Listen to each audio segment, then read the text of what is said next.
Win big with new DRF All Access past performances. With one best-in-class product, you now get all three past performance formats. Go to DRF.com and use coupon code 1FREEPP for a free single card today.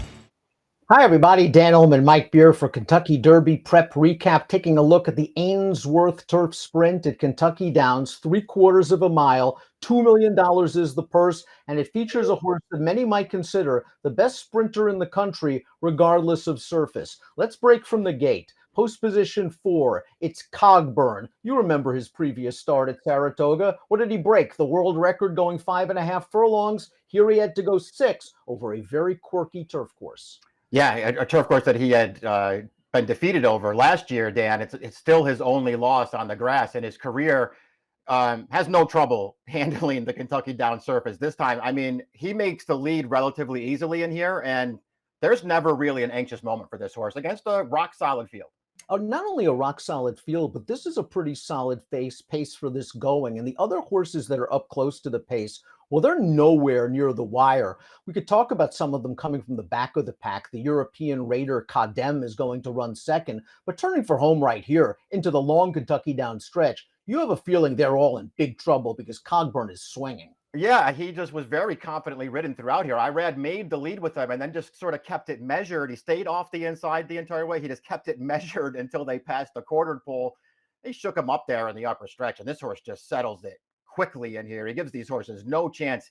He's a real good horse. He's a real good horse. That's an understatement considering what we've seen from him recently. He blasted 6 furlongs and 7 and change here as the favorite. And next stop will be the Breeders' Cup Turf Sprint, which will be a completely different performance than what we've seen here. 5/8 at Del Mar, a lot different than 3/4 at Kentucky Downs. 5/8 hasn't been an issue for this horse in the past. Of course, in both of those races, early in his turf career, he came from off of the pace. Something tells me Steve's going to have him wound up tight, and he'll be forward in the Breeders' Cup. Yeah, exactly. We'll see if a quick 5 furlongs makes any difference. I doubt it will. You're right. He is 2 for 2 over this distance so far. And both of those were his first 2 turf starts, Dan, at Lone Star. He broke very poorly from the gate in both of those races and still won. And that's not an issue for this horse anymore. He gets out of the gate very well. He's got a ton of speed, but he doesn't need the lead to be effective. I mean, I don't know. Is there one horse heading into the Breeders' Cup this year that has as big an edge as this horse does on his competition going into their respective races?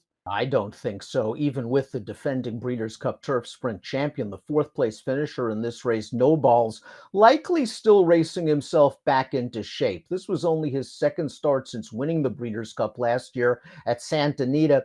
Did you see anything in this race that makes you think, okay, he's getting there?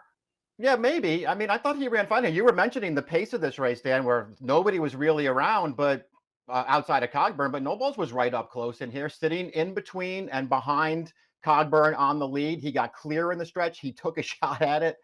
He wasn't good enough. He got a little tired at the end there and just got nailed for 3rd. But all in all, I thought he ran fine in there, maybe a little bit of a step in the right direction. And he's another horse. A quick 5 furlongs, cutting back in distance really works for No Balls, I think. Really think so as well. And just something tells me that Larry Ravelli might have gotten a late start with this horse and just was working backwards from the Breeders' Cup. And he got this race into him over a stamina building turf course. Not sure he's good enough to turn the tables on Cogburn in the Breeders' Cup, but he'll run better. One Timer is a very consistent horse, but this race was somewhat disappointing.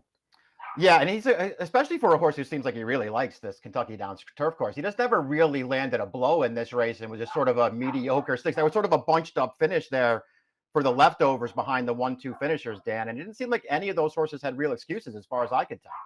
Kadem from Europe rallied for 2nd, although no match for the winner. There's a chance that this horse could return for the Breeders' Cup, but to me, a sharp 5 furlongs might really work against him.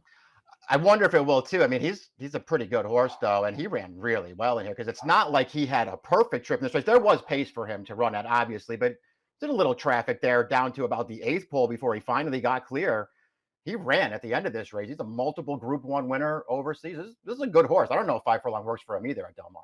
Your jockey's run in the Breeders' Cup the last few years without the same amount of success he's had at Kentucky Downs in the past. I guess you could give him a mulligan for this race because it was his first start off of a lengthy layoff, but 5/8 at Del Mar just seems a little sharp for him. Yeah, it doesn't seem like that's what he really wants. And listen, they ran him in the Breeders' Cup Sprint last year, going 5 furlongs off of a really good performance in this very race, and he was nowhere.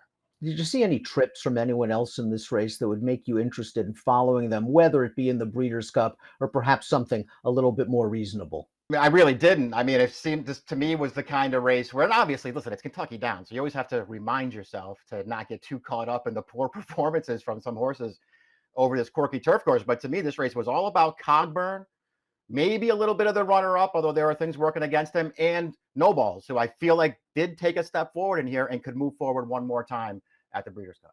Let's take a closer look at Cogburn, who was always a really good dirt sprinter earlier in his career. He was second in the Chick Lang, second in the Bachelor. He was solid, but ever since being switched to turf, he's become a star. 6 for 7. Mike mentioned the only loss coming in last year's Ainsworth turf sprint. 111 buyer, 2 starts back, 107 buyer in this race. If he runs anything close to that performance, he'll be real tough in the Breeders' Cup. Let's take a look at the prices. Cogburn was no surprise in the turf sprint. He returned $4.40. Cadem for overseas was second. Axthelm was third. Cogburn, if all goes right, we'll see him at San Diego.